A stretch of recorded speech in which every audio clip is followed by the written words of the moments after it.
blessing. Tomorrow might be different, but today was great. Yeah, So well, that's what we can be thankful for in all ways every day in my mind, right? that's right. That's exactly right. Mhm. Are you still in Costa Rica? Yes, Cool. yes. Yeah, it's so blessing. It's really the isolation that we like so much. And that way there's very little moments of external stress for Gio, for Uh-huh. our son. Any stress that he has is because of us. And so we evaluate and see Hmm. how it's going. And the result is our friends all comment, what an amazing little human being. And startling just how happy and joyous and sharing he is. And Hmm. it's really a joy to see. The experiment seems to be working well. I apologize. It seems that we are live. Oh, how great is that? All right, here we go. Hello, hello. It's Tuesday. It's 4 o'clock Pacific, 5 o'clock, I think, Mountain, and here in Costa Rica, 7 o'clock on the East Coast, midnight in Dublin and London, I believe. I'm going to check this to be sure because I often get it wrong. Midnight in Dublin and London, 1 a.m. in Milan, Warsaw, 4:30 a.m. Wednesday morning in New Delhi, 9 o'clock a.m. Wednesday morning in Brisbane, noon in Auckland, New Zealand, and it's Facebook Live. Hello, everyone. It's great to be with you once again. And I'm excited that our guest today is Dr. Maya Shetreat. Hello, Dr. Maya. Nice to see you. Always a pleasure to be here, Dr. Tom. Oh, thank you. Thank you. Dr. Shetreat has a really interesting event that she's hosting that she has been working on. I believe you first mentioned this to me over a year ago that you were going to be working on this. And I thought, oh, that's going to be a game changer. And so here we go. So let's start with just a little bit of background on what got you interested in this topic of psychedelics and psychedelic plants as a therapy. So I actually got interested, believe it or not, because of my son, but not in and when he was a little boy, he was 7 at the time, and it wasn't in the way you might think. We had just had a mold remediation in our apartment. He had been really sick. We'd moved out for 5 months, and got the whole area had been gutted down to the studs. We'd gotten rid of all of our upholstered furniture, all the stuffed animals, everything. The place had been cleaned with toothbrushes. And we moved back in, and 2 weeks later, my son had a seizure. And it was his first ever seizure. And he was in the bathroom that had been the epicenter of the mold, but it had been gutted down to the studs. So there was no mold there. And new sinks, new New bathtubs, toilets. everything was brand new. And I'm a neurologist, an adult and pediatric neurologist, so it was it's sort of your worst nightmare in a sense, Yeah, right? Like what I treated people for, and he'd been getting all the diet things and the supplements, and we've been doing detox and all of this. And the bathroom door was locked. It was very scary. And then finally he kind of came staggering out, and I'm holding him in my arms, and I just knew with just this deep knowing that this wasn't a physical issue. I knew there was something else. I didn't exactly know what, but I was like, this is not physical. This is like energetic or spiritual. I don't even know, but I just knew I didn't have the tools. I had a lot of tools. I was seeing people from all over the world. Children were coming from everywhere. And I was helping them. And I think I even had a little hubris, right? Like, ooh, I could help anybody. And here my son right in front of me. I'm like, I don't have the tools. And I ended up starting to learn. I had to explore, and it was very, it's like you find the teachers and they turn you away, and then you have to come back. It was a very spiritual journey to even find the right people. And I ended up starting to study with a fourth generation shaman who was also a PhD in ethnobotany. And this wasn't about psychedelics at all. I just wanted to learn about the kind of healing that indigenous people were doing, that she understood, and she had helped him. And I went to Ecuador on a long trip, left my family for like a few weeks, which is the first time I'd ever done that. And then on that trip, I began to learn about these powerful plants, and it was a very transformative experience. And it wasn't to go and even engage with them or ingest them; it was to learn about them.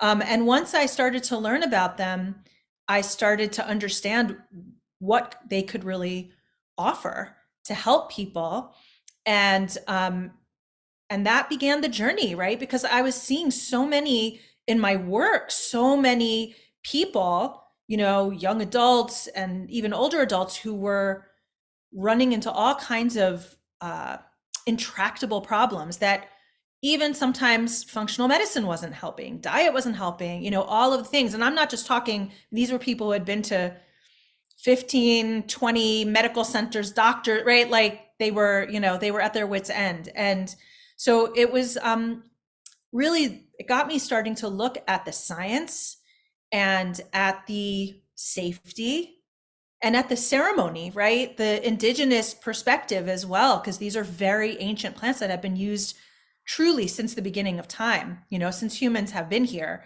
There's evidence that they're, cave art and all kinds of things that show that we've been engaging for millennia. Mm-hmm. Mm-hmm. And that's a great, great story of necessity for a mother to protect her son.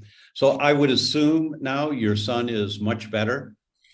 So he was 7 years old at the time. He is now a strapping senior in high school, accepted into boarding school. Thank goodness.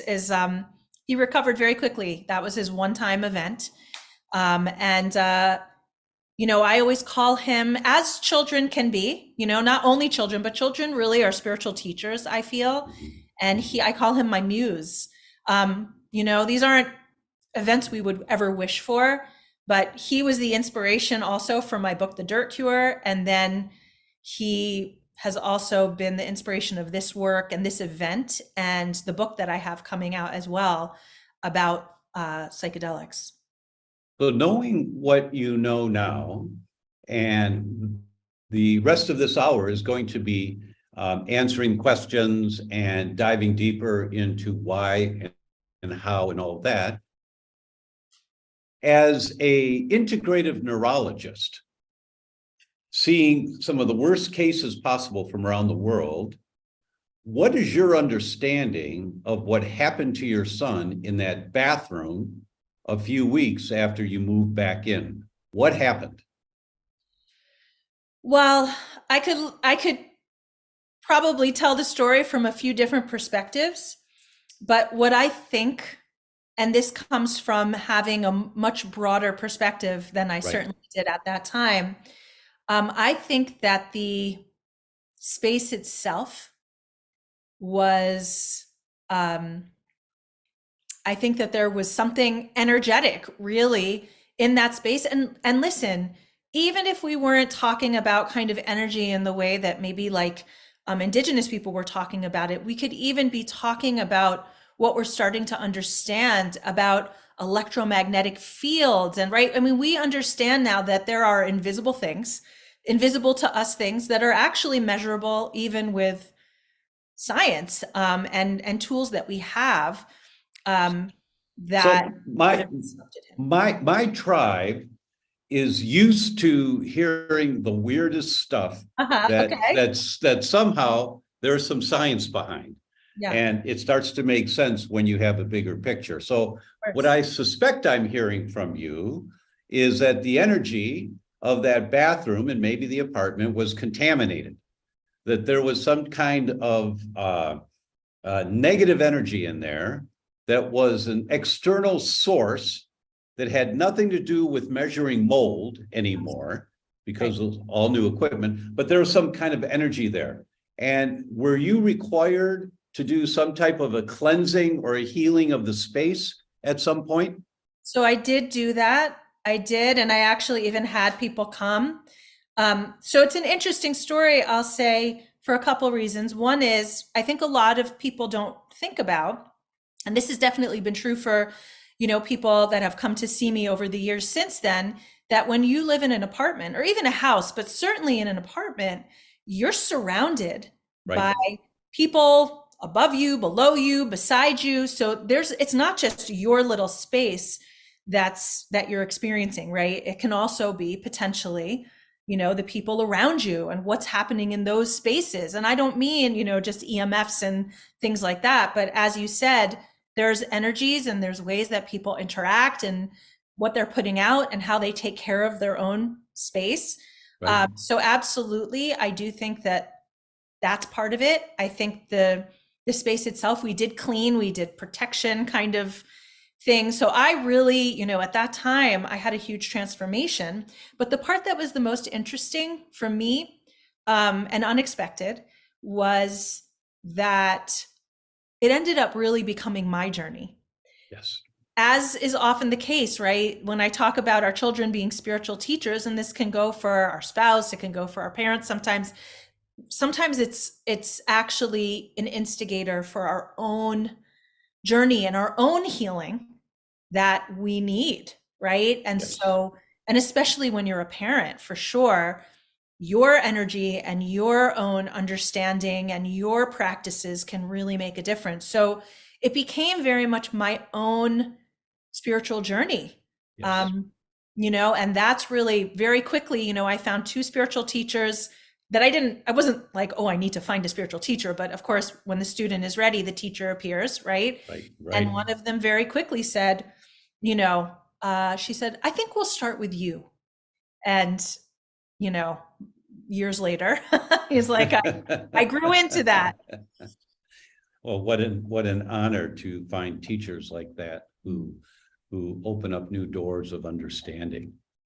So in your event, let's talk about some of the guests that you're having in your event and what they bring to the table here that might be new information that people would find interesting and maybe outside the box of what they've known before. Well, so I think a lot of people are being exposed now to what kinds of science and medical outcomes we can actually see with master plants. And when I talk about master plants, I just want to be clear, because this is called the master plant experience, that we're talking very specifically about these ancient plants that could be like psilocybin mushrooms or like ayahuasca or like San Pedro or iboga. And these have very ancient traditions. And so we have speakers who are coming who are working legally in places where it's legal or decriminalized with these medicines as guides, as experts who are doing research with them and who can talk about what they can offer, for whom, who they're not for, and when it might be appropriate to consider engaging. And really also a dive into the paradigm of, these are not just magic pills, right? They're not like medications that we are, or even supplements that we might be more familiar with. It's a way of showing up in a relationship with this plant, with this, what we would say is a master, a teacher. So it's a whole way of navigating. So we have speakers who have been working with these plants for years and years and years, who have written amazing books about them, and who are very wise and have seen it all. They've seen what works, what doesn't work, what's safe, what's not a good idea. And so that's part of the event, is being able to talk about these medicines. And it's not meant to specifically promote them. It's really meant to educate people, because there's a lot of information out there. There's a lot of people trying to say everyone should do this. There's the field is getting very chattery, and I want people to come and really be educated so that they can be safe and be, and have knowledge to make the right decisions for themselves and their families. It sounds like a very useful event, because for most people, this concept of psychedelics is one that is taboo, Yeah. and not, it's just garbage, and it's long-haired people that are checked out of society, and you never know what crazy thing they're going to do next, and all of these images that we might have. But in reality, there's a whole nother world out there of people, and I'm sure you talk about it. And well, let's take a moment to talk about that then. Let's take a look how microdosing, which means not enough to really alter you in any way, but microdosing for those that have experienced trauma. What have you discovered or heard from your guests for our soldiers coming back from war, or any other type of trauma that someone may have experienced that's overpowering for them? What kind of results have you seen? Well, so for microdosing, there's a huge amount of self-reported data that has been gathered into papers. Microdosing is a little more difficult to study because bigger experiences, like a one dose journey, where someone is altered, that can be done in a hospital or clinic setting for a study, right? So they come, there's an event, they don't leave with anything, right? And they get the support before, during, after, which is very important, I want to say. So that's another part of the experience is in the event, we're going to be talking a lot about how to prepare, how to integrate, and how to really have an experience where we can manage and transform trauma. But in this case, those kinds of events are easier to study. So we know that macrodose experiences can be absolutely transformative for trauma, for eating disorders, for major depression, for addiction. And now let's just, for the sake of the audience, major depression, if I understand this correctly, means that the person is on at least 2 medications and they can't function. They can't go to work. They can't function in life, that they're major depression. Am I correct in that? Yeah, and very often it's right? So the people who qualified for these studies initially were people where it was intractable. In other words, they tried everything and it wasn't effective. And one dose in many cases, just one experience with guidance. And again, guidance and support is, this isn't go hop in the basement and, that to your point of, what people were doing in the past, maybe these studies at least are very much with appropriate support and guidance. And the depression utterly transforms in many, many cases. Wow. And even things like alcoholism and cigarette use, there's no other treatment that is as effective for quitting smoking than a dose of psilocybin mushrooms. There's nothing that we know of that for 6 months and even a year later, the vast majority, like 60 to 70%, were not touching a cigarette. Wow. And that, you mean by that, a single experience in a safe surrounding, maybe a hospital setting, or with a group of people that are monitoring you and protecting you to make sure everything's safe. That's the kind of environment you're talking about. There would usually, in these studies, it could be in a hospital setting or a clinic, some kind of clinic, and usually it wouldn't be like extremely sterile, right? It would be made nice lights and, things like that. And there would be 2 guides, a male and a female, there to hold space. Usually they weren't being monitored in some kind of like deeply medical way, unless for some reason there was a complication, which my understanding is from actually interviewing people from Johns Hopkins and NYU and so on, that there were really very few experiences like that. Actually, they really didn't need to engage the medical staff, but they did have access to that for these studies. But yes, 1 experience or maximum 2 experiences, and these are journeys, right? In other words, the people were altered for that period of time.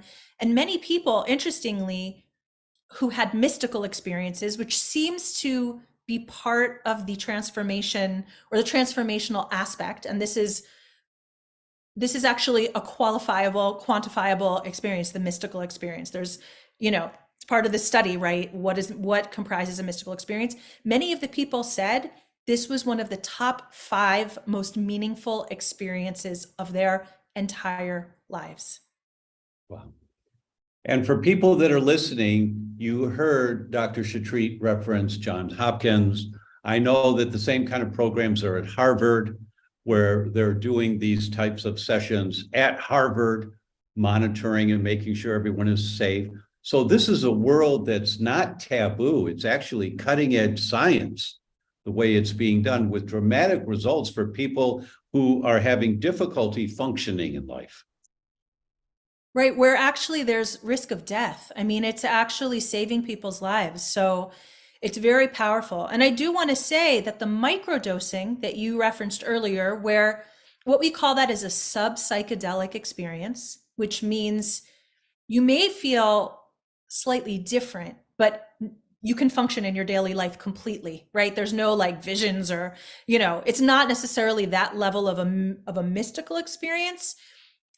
We are seeing studies now looking at intractable migraines, cluster headaches, trigeminal neuralgia, depression, also a lot of dementia, and also autoimmune conditions. So we're seeing that there's benefit. And, I talk about in my book and in other places in the event, we're talking about some of the science behind this because it's very fascinating, but, it involves chaperone proteins and mitochondria and, interesting particular kinds of serotonin receptors and so on.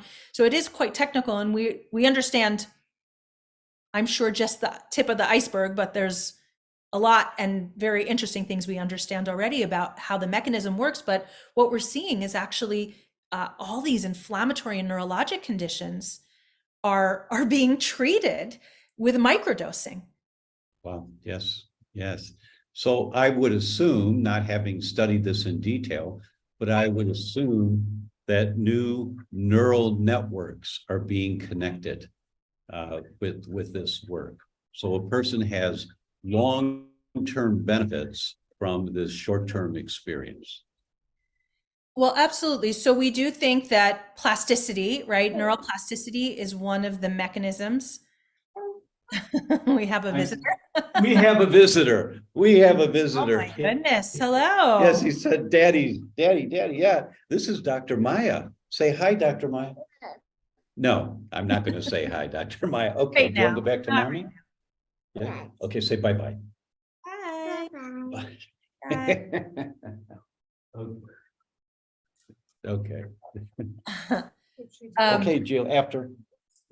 So we do see that there is plasticity, meaning new connections are being formed. And in fact, what's really interesting is one of the things that we see in people with depression, for example, is that their neurons have fewer connections. The connections die off. They're like lonely neurons. And with psychedelics, right, these master plants, and we think microdosing, as well as in larger doses, actually starts to create new connections. So they become part of the community again, right? So to your point of building new neural networks, that is a part of it. There are other parts as well, but one of the things that's so profound is it actually creates community within us, right? Within our brains.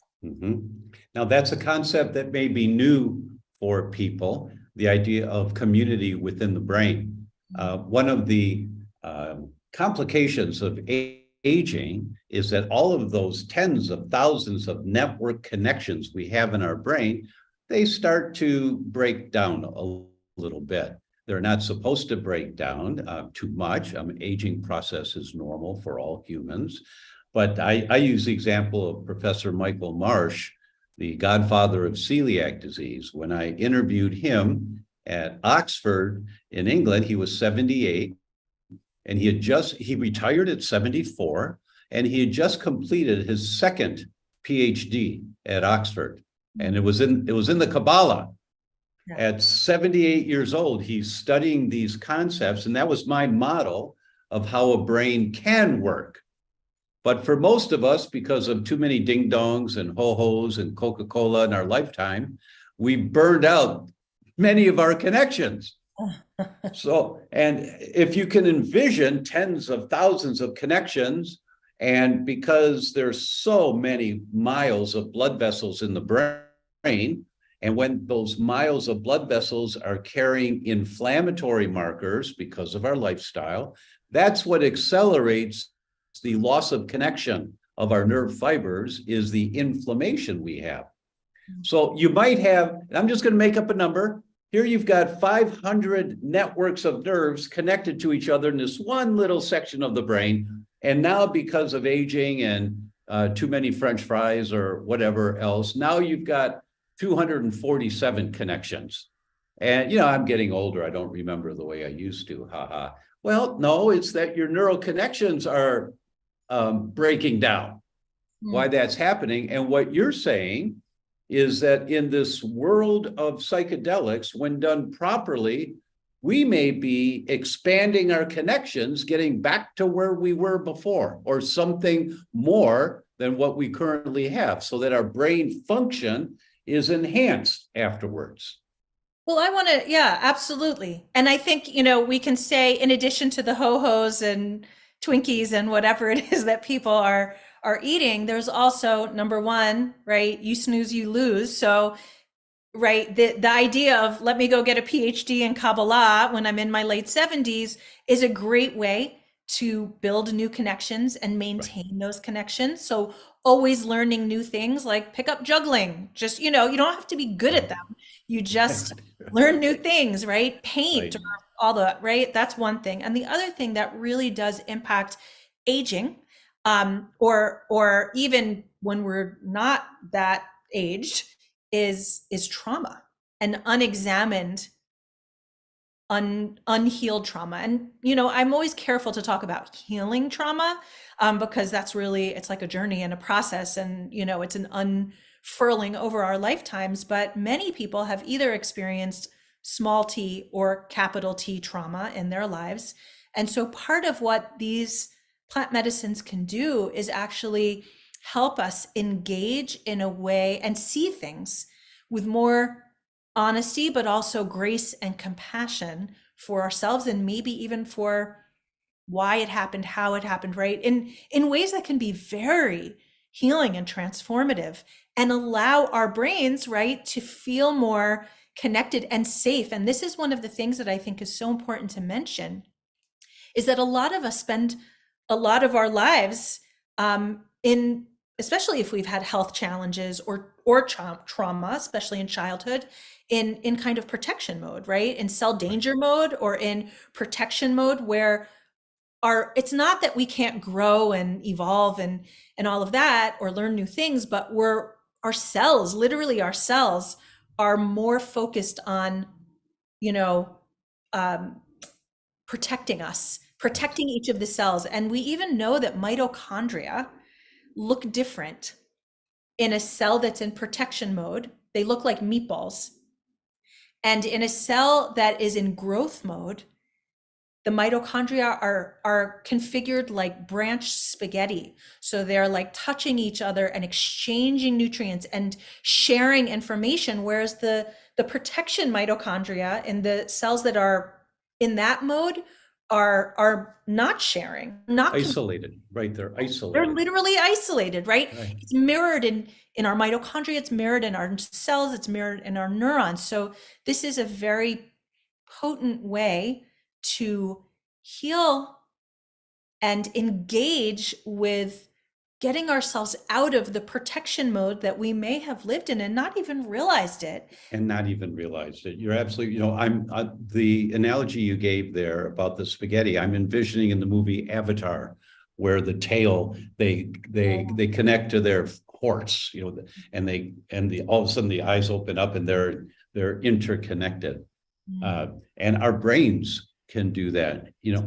a few months ago, I went to the movies and I saw the new Top Gun Maverick movie, which is it's a great guy movie. You know, I mean, it's just lots of action and the good guy wins at the end and gets the girl and all of that kind of thing movie. And as I was walking into the movie, I was just startled to see a couple with what couldn't have been more than an 8-month-old walking into the movie. And what type of trauma is that for an 8-month-old who can't discern anything? All of that noise and the jets and the bombs and, you know, everything that's a audio noise that has to have some memory in there somewhere and have an impact on that child. And for all of us, we've been exposed to traumas that we didn't recognize at the time that are traumas.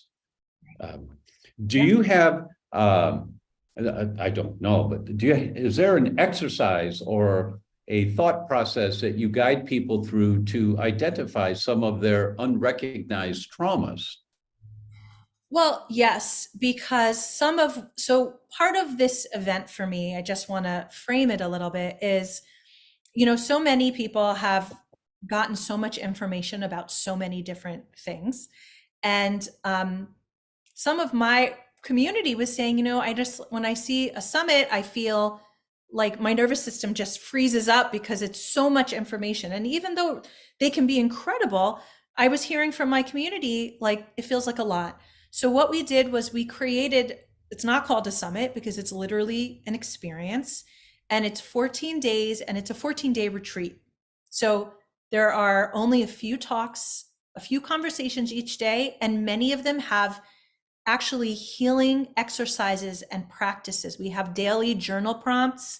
We have daily, you know, meditation or a ceremony or a breath work session, right? So there's a lot of like moments to really like tune into ourselves and have transformational experience simply just by attending. It's not like you're going to have to sit and scribble down notes, because there's not that. There's just enough each day to really engage with and feel transformation simply just by showing up.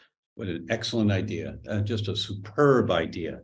A real experiential engagement with this. So we'll put the link here. If it's not already in, it'll be there in just a moment. And we'll post the link so you can register. And as I've said for so many summits, and so our people all know that you don't have to watch every single one of them. You may see the title of one person who's going to be on that day or the topic that just captures you, and you might watch that one.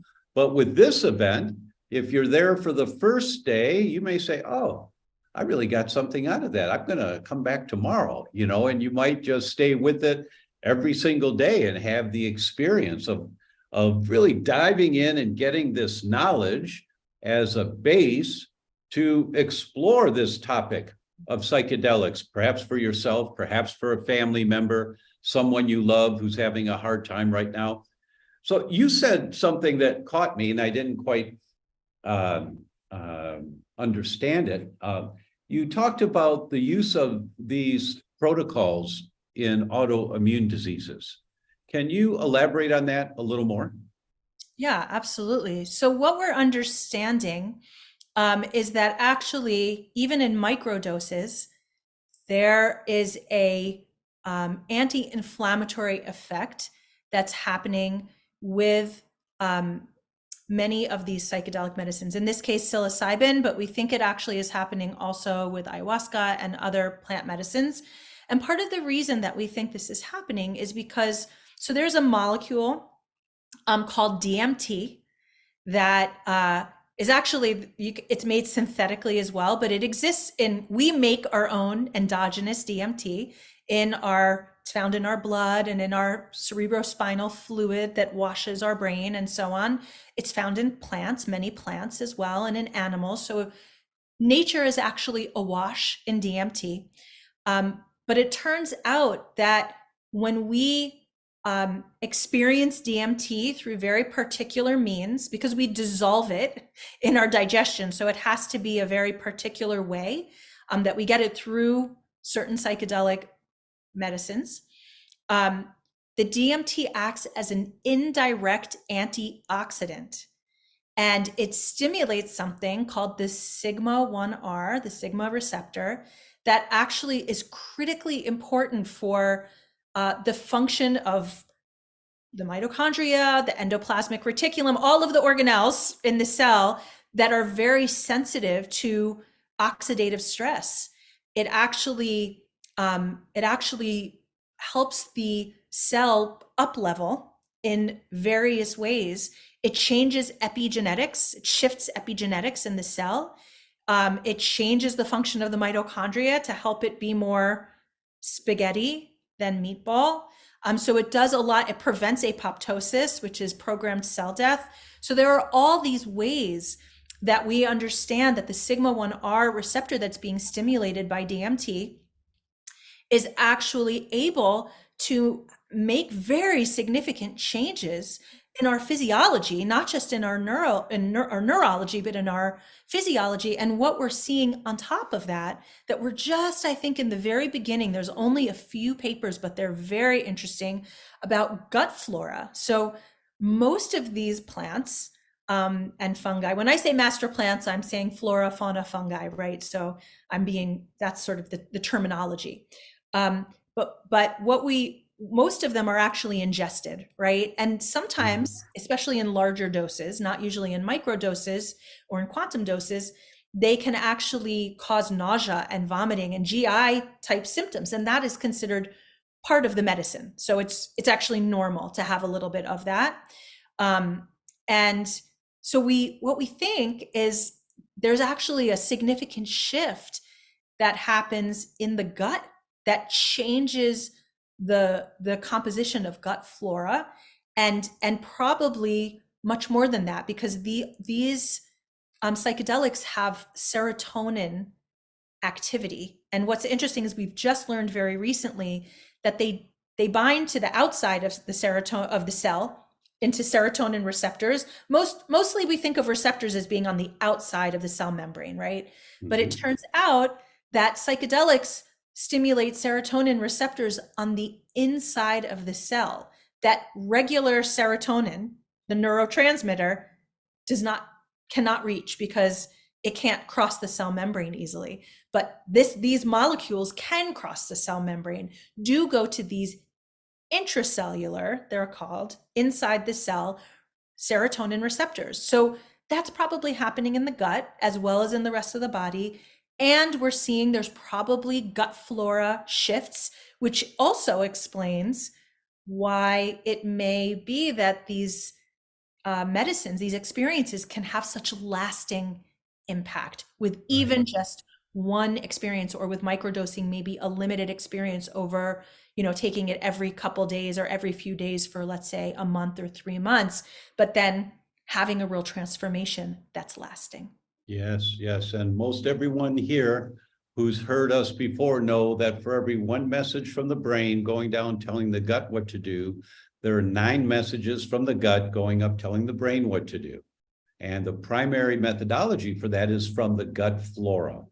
The amount of good bacteria or bad bacteria that you've got are producing the messengers that are going into the bloodstream. 36% of all the small molecules in the bloodstream are the metabolites of the microbiome from the gut. So if we're altering the microbiome of the gut in a positive way here, that may be contributing to the long-term benefits of this therapy. Right. That's And marvelous. as always, I want to reiterate, because I just feel it's very important, these, even in the macro dosing experiences that have shown transformation, it's always been with clinical support, preparation, support during, integration afterwards. And so in our event, we have, because you asked, right, are there going to be opportunities for people to really explore what's happening in their inner self, right? Because these medicines are really, they're portals or windows or doors. And you have to decide to walk through the door. You can have that sense of compassion or grace or a mystical experience, or just feel the shift.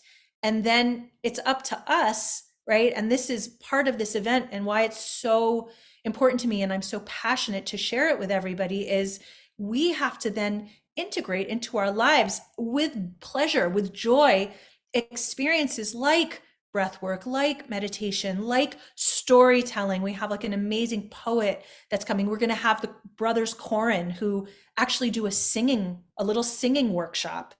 And so just like how we use voice as medicine and song as medicine, things that we can really take away in a joyful way that will help us walk through the door, right? It's not just about having the experience for people who choose to do that, whether macro dosing, micro dosing, or even quantum dosing, but it's also about how do we make the decisions and create shifts in our lives that are joyful and help us tell new stories for ourselves. I personally find this very intriguing and inviting, and I'm going to register. And I'm going to be there on the first day. If I'm not traveling, if I am, then I'll see it afterwards. I'll watch it afterwards. But I'm going to register for this one. This sounds too different, too potentially good to ignore. This is not like our everyday summit. And I'm going to encourage everyone, if you're here, click on that link that's posted and register for this. We have a couple of questions. Let's start with Emily. What are the mechanisms of the mushrooms that broke the addiction? So this is really interesting. And I'll answer that by first just explaining that there is a network in our brain that's called the default mode network. And the default mode network is basically the opposite, okay? When we're paying attention and focusing on the outside world, it's suppressed. And it actually suppresses our feelings and our long ago memories, right? Our childhood traumas. The default mode network kind of suppresses those things. When we are daydreaming or ruminating, depending, right? When we're in our default mode, that's when it becomes active. And the default mode network is also called the me network. It's very much like the ego, the stories we tell ourselves about ourselves. And it's kind of considered the conductor of the orchestra for us.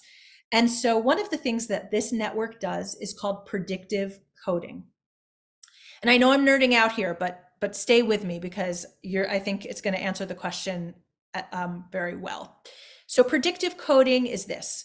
When you walk into a room for the first time, you probably think you're noticing all the details as they are in this moment. But in fact, what the default mode network, these different parts of the brain working together, do is they pick only a few key details. And then we fill in the rest of all of the details basically from past experiences. So this is a great survival skill because if there's a lion in the room about to pounce on you, you don't have time to think about, like the long tail and the big fur, you have to be like lion, scary. Look for the run. lion.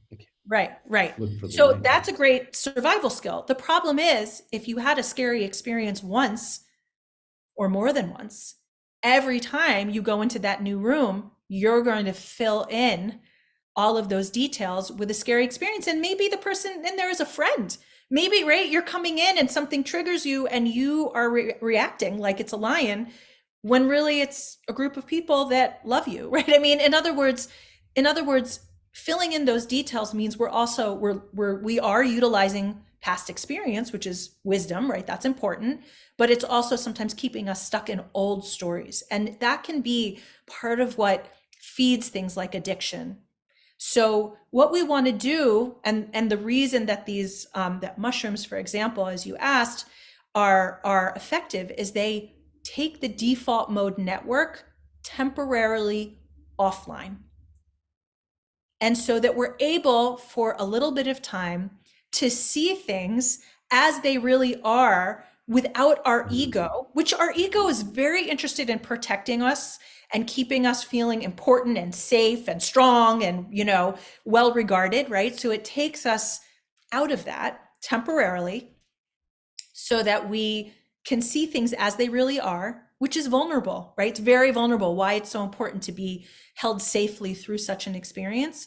And then we can see, oh, actually, I don't need those things, right? I don't need this thing or that thing, because what those are is often, whether it's alcohol, whether it's cigarettes, whether it's other kinds of substances, they're self-soothing. There are ways we're trying to get back to baseline, and we're always sort of trying to like comfort and soothe and sometimes escape these really uncomfortable stories and this world we're living in that's being created by our old stories, our old traumas. That's a wonderful explanation. Very clear. Thank you for that. Emily asked a question: what's best for chronic pain, including plants, autoimmune pain that has been raging for many years? So, in this case, and this, of course, because in some places, and it's important to say this, psychedelics are becoming more available, definitely in clinical studies. You mentioned Harvard, and I mentioned Johns Hopkins and NYU, but actually all over the world now, almost every major academic center has ongoing studies and centers on psychedelics because they're so promising, right? And there's such positive data. So there are actually clinical studies happening all over. And there are places where they are either legal or decriminalized, even in the United States. For example, Washington, D.C., Portland, or Oregon, the state of Oregon, San Francisco, Oakland, Denver. There are many places and only growing. Okay, so decriminalization means it's the lowest level of priority for any law enforcement. Essentially, as long as it's a small amount and people aren't, dealing or something, then it's completely fine. Other places, it's not legal. So I do want to say that it's very important for people to look at their local laws and make sure that they know and or engage with a clinical study. But what we know right now is that probably a minimum of, psilocybin and ayahuasca, I can say right off, have a lot of promise for pain. And psilocybin microdose is actually what I've seen be very effective for people with chronic pain, and very quickly, in fact. So it's not necessarily like, we're talking years. It can be even within weeks, people can see a benefit. And sometimes, they might do some months, take a break, and then maybe do another set of months, right, to kind of create these new pathways. But it can be very, very effective, even as a microdose. And probably, I think we'll see in macrodose experiences as well as studies come out.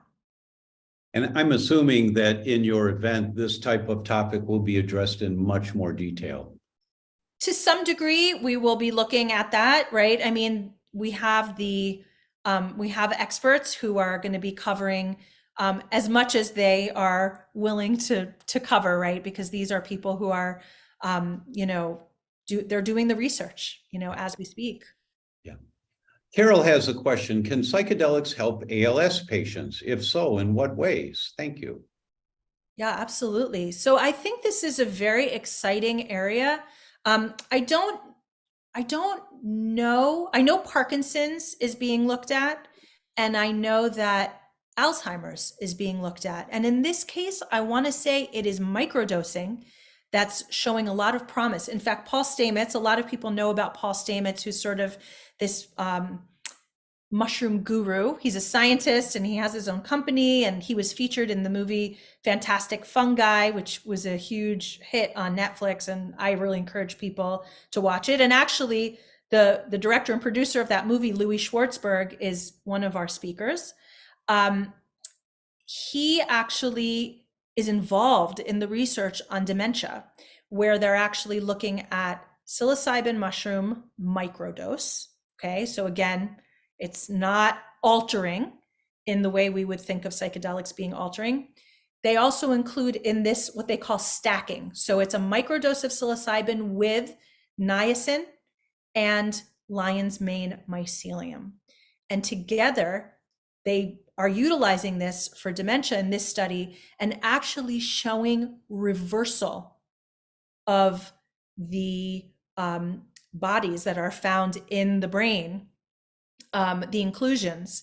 So they're actually seeing not just stabilizing, but reversing. So I would have to look, because I don't know the data yet on ALS, but what we're seeing both in Parkinson's and in Alzheimer's, because they're both neurodegenerative conditions, makes me think that we're going to be seeing, if there isn't already, we're going to be seeing research being done for ALS as a potential, if, either slowing or stopping of the process, or even, I mean, I'm gonna reach for the stars here and say, is it possible we could see a reversal even of symptoms? I don't feel we're in a place that we can make promises about that, but this is definitely a topic that I would be paying a lot of attention to for people who have neurodegenerative conditions. Marvelous, just marvelous. What would be your dream out of this event? What would you like to see happen out of this event? Well, I would love to see, first of all, people being able to shed the stigma that has come along with psychedelics, because there was a really kind of wild time that happened in the 50s and 60s. Most people don't realize, though, that in the 50s and 60s, there were hundreds of studies that were done showing benefit. There were actually medical studies and mental health studies that were done, and for many reasons, and some of them were good reasons, and some of them were very political and not such maybe good reasons in terms of benefiting people. They were made illegal. And because of, like you said, that a lot of people had this association, oh, this is like this crazy thing, and the people who do it are, nutty, wild people or irresponsible, or, it became really taboo. And that's where we are, right? And yet we're seeing this incredible potential. Soon, Gio, soon. Not yet, but soon. We're seeing this incredible potential. And so what I don't think it's ever benefited anybody to keep topics taboo. Right. And that goes for trauma as well, for that matter. I think the best thing is to be able to talk about it. And actually, someone who was going to promote the event said, we're nervous to share this with our community, because what if they all go and run and say, we're saying everyone should get psychedelics? And I said, well, if you have a really, because he said they're very sick, they're very compromised. And I said, if you have compromised patients, wouldn't you want them to be well educated about these medicines, so that they know they don't get hijacked by something that might be unsafe? I really want people to come with a full, nuanced idea of what they can do for people, and also what we don't yet know that they can do. And maybe, there are people, for example, people who have psychosis, a family history of psychosis even, that we are much more cautious about having people who've had, let's say, schizophrenia or psychosis events. We want to be really careful if they're engaging, because their default mode network is actually already a little suppressed. So we wouldn't want to trigger something that could be really problematic for them. And so it has to be done with such care. And that's why I want for people from this event to really feel educated, to really feel like they can see what's being put out and have a very nuanced and confident way of looking at it. Well, Dr. Maya Shetreat, your passion for this just oozes out in everything you say. And I think this is one of the few events that go way beyond just an educational experience, but really contributes to society and opens new discussions and new paths of interacting with what has been a taboo subject and does not need to be a taboo subject. So thank you so much for doing this. And I will look forward to seeing you there. I'm going to register tonight for it, and I will see you there. And I hope everyone here tonight will join me and register for this event to support Dr. Shetreat. Thank you so much. Thank you, Dr. Tom. And we love to have you. And it's always such a pleasure to be here. Thank you so much.